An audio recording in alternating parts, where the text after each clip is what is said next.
Bom dia, meus irmãos. Esse domingo, próximo passado, dia 23, tivemos mais uma vez a graça do Senhor conosco, né? Teremos 2 estudos essa semana, sobre cada um dos 2 sermões, claro. Seminarista Pedro e seminarista Eliseu. Deus tem sido misericordioso com a nossa igreja e nos dado bons seminaristas, né? E que nós oramos para que eles se tornem também bons pastores. Pedro, então, pregando de manhã, em João 6, do 16 ao 21, falou do quinto dos 7 sinais que João registra para demonstrar que Jesus é o Messias, o Filho de Deus, o Verbo encarnado, né? E então é aquele sinal no qual Jesus anda por sobre as águas, para apavoramento completo dos discípulos, né? Mas é interessante, Pedrinho nos mostrou que naquele capítulo 6, é exatamente a passagem de Jesus lidando com a multidão, né, multiplicação e tudo mais, e indo para o pequeno grupo. E enquanto na multidão ele não é compreendido, no pequeno grupo ele começa a ser compreendido, né? Os sinais vão começando a ser assimilados e, claro, somente na ressurreição o grande sinal é que os discípulos vão compreender realmente quem é Jesus. Mas esse crescimento gradual dos discípulos é muito interessante de acompanhar em qualquer um dos 4 evangelhos. Nesse texto, então, os discípulos vão para a outra margem do lago, né, de Genezaré, e fazem isso. O texto paralelo de Marcos, capítulo 6, mostra lá no versículo 45 que na verdade é Jesus que envia eles para o outro lado, eles não vão de moto próprio, né? Ele que planeja que eles atravessem o lago e ele fica, Marcos também demonstra, ele fica para trás para orar. Ele sobe ao monte para orar, despede as multidões, vai orar enquanto os discípulos atravessam. E então é interessante demonstrar aí que, com esse paralelo com Marcos, que a coisa não é por acaso, né? Jesus é que os envia, Jesus é que eles vão ficar, Jesus está orando e depois Jesus vai atrás deles, andando por sobre o mar. Por que isso é interessante? Porque o Pedrinho demonstrou lá, isso nos lembra que nada ali está fora do controle de Jesus. Pelo contrário, né? Quem é que fez a tempestade? O próprio Deus. Jesus estava no controle da situação o tempo todo, mas, aí outro dado interessante do texto, os discípulos estavam no escuro. De fato, Pedrinho tem razão. João gosta muito de algumas expressões comuns, né, mas que ele usa de maneira simbólica, como dando dicas lá, né? Hashtag de João lá, hashtag no escuro. Então, quando ele fala do escuro, quando ele fala da noite, quando ele fala das trevas, ele sempre quer indicar alguma coisa além ele está usando alguma coisa natural para demonstrar ou para apontar para uma coisa espiritual. Então eles ficaram no escuro, ou seja, na ignorância, né? No temor, não reconhecem Jesus Cristo, né? E aí Pedrinho demonstrou bem lá que os discípulos, os judeus, eram muito supersticiosos. Na verdade, quem conhece os judeus sabe que ainda hoje eles são extremamente supersticiosos e místicos, né? Você tem 2 tipos de judeus hoje em dia. Você tem o judeu totalmente secularizado, aquele que só quer saber de viver a vida, tocar a vida e viver os prazeres da vida. Grana, né? Muita grana, como sempre. E a religião dele ele mantém como uma forma de identificação, é uma questão étnica, né? É assim que eu sou, não é realmente o que eu creio. É isso aí, são as coisas que eu ensino para o meu filho, faço questão de defender essas coisas, mas é mais ou menos como aquele católico brasileiro. Mas mesmo nesse meio, assim como os católicos brasileiros também, há muito misticismo e superstição. E tem aquele judeu extremamente religioso, né? Que é um pouco menos permeável a essa superstição toda, né? Aquele que é bem apegado à Torá, mas ainda assim você encontra. E talvez o exemplo mais contemporâneo é a Cabala, né? Depois você dá uma googada aí se você não conhece, se você se interessar, há um misticismo judeu que encontra significados e energias e vibrações em tudo, né? Tem numerologia, tem toda essa tranqueira aí no judaísmo se encontra na Cabala. Mas enfim, então eles pensam que é um espírito demoníaco da tempestade, né? Marcos 6 também nos ajuda com isso, o texto de João é muito econômico. E então ficam apavorados, estão apavorados com a tempestade, ficam apavorados com o fantasma se aproximando, até que Jesus diz, não temam, estou aqui com vocês, né? E então, justamente por não reconhecerem Jesus andando sobre as águas, é que eles continuam com medo da tempestade, até que Jesus se revela dizendo ego sum, né? Não, ego eimi, né? Ego eimi é a expressão de Jesus do grego para eu sou. Que Pedrinho falou bem, várias vezes João demonstra, ou João registra Jesus falando eu sou. De novo, João gosta muito de simbolismo. Então, mesmo momentos em que Jesus estava simplesmente falando assim, sou eu, né, como é esse o caso aqui, João registra, porque ele entende que esse sou eu é uma revelação, não apenas de, olha, não é outra pessoa não, sou eu mesmo, mas uma revelação de que, da divindade de Jesus, claro, né? Lá em Êxodo, capítulo 3, versículos 14 e 15, Deus se revela para Moisés com seu nome pessoal, dizendo assim, eu sou o que sou, diga ao povo que eu sou, enviou você a eles.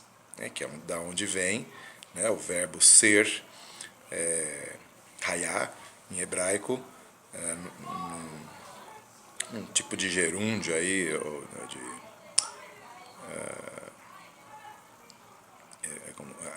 aquele que é, né, sendo, né, um tipo de gerúndio aí, arcaico, que daria Yahvé, da onde a gente tem aquela palavrinha lá no Antigo Testamento que designa o nome de Deus. Bom, fechado o parênteses aí, a questão é que João, por diversas vezes, as mais marcantes são 5,18, 8,58, 10,30 a 33, e essa que nós estamos estudando, né, capítulo 6, Jesus por diversas vezes diz assim, eu sou, né, eu sou. E geralmente é no momento em que ele, de impacto, assim, de revelação mesmo, de que ele é o Logos encarnado. Bom, eu acho que uma forma interessante de começar o estudo, né, no seu grupo é falar a respeito de como é mais fácil enxergar Deus nas horas boas do que nas ruins. Experiência comum de qualquer um de nós, quando tudo está bem, nós falamos assim, Deus está comigo, Deus está abençoando, graças a Deus. E quando tudo está ruim, a coisa fica mais difícil, né? A gente pode até não perder a fé, mas a nossa fé busca Deus como se Ele não estivesse presente, né? Meio que como Jó, né? Cadê Deus? Né? Ou como o salmista, né? Onde está o teu Deus? Né?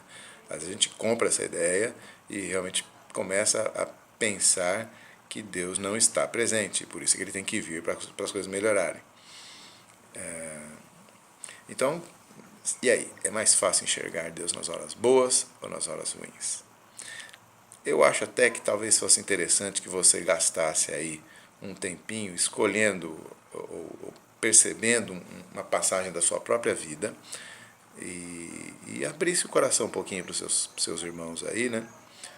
Comece por você mesmo, olha, eu já passei por determinada tempestade e naquele momento eu realmente não consegui enxergar onde é que Deus estava, o que Deus estava fazendo, eu ficava me questionando por que Deus não estava agindo, né? Cadê Deus, né? Nessa hora?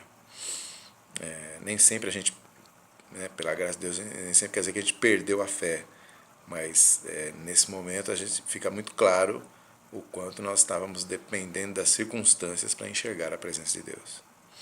Pois bem, se você começou assim, ou você mesmo abrindo o coração, ou você simplesmente perguntando para o pessoal, você pode então, depois de dar essa estudada no texto, você pode dizer o seguinte, Deus pretende que as tempestades sirvam exatamente para nos ajudar a olhar para Ele e compreender melhor quem Ele é. Então, na verdade, É por isso que é interessante apontar lá em Marcos que Jesus enviou os discípulos para a tempestade,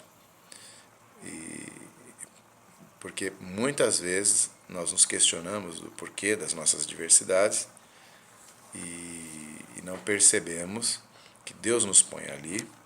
Mas às vezes a gente percebe que Deus é soberano para nos conduzir para uma tempestade, mas ficamos só esperando a tempestade passar, sem perceber que tem um propósito nisso. E nem sempre Deus está trabalhando na base do castigo, né? Você pisou na bola, então vou te deixar passar por uma tempestade que você está merecendo. Não é a melhor explicação. Deus também faz isso, Ele pode fazer isso. Hebreus diz que Ele é um pai que corrige, mas essa explicação às vezes é superficial. Então, às vezes Deus permite que nós passemos por dificuldades, não simplesmente para corrigir um erro nosso, mas para nos fazer crescer. Agora, não vamos cair no kardecismo, né, de achar que fazer crescer significa eu estou na tempestade, eu estou atravessando um problema, então Deus quer que eu aguente firme, né, exerça minha musculatura aqui para que eu fique mais forte ainda, né, ou para mostrar minha força, ou para provar a minha fé e tal. Isso está muito antropocêntrico isso. Não que Deus não possa fazer nada disso, mas no caso aqui esse texto nos mostra um outro propósito de Deus muito interessante, que é na tempestade, na tribulação, no problema, no sofrimento, nós adquirimos uma outra visão de quem é Deus. Há percepções a respeito de Deus que nós só temos quando nós estamos na tempestade.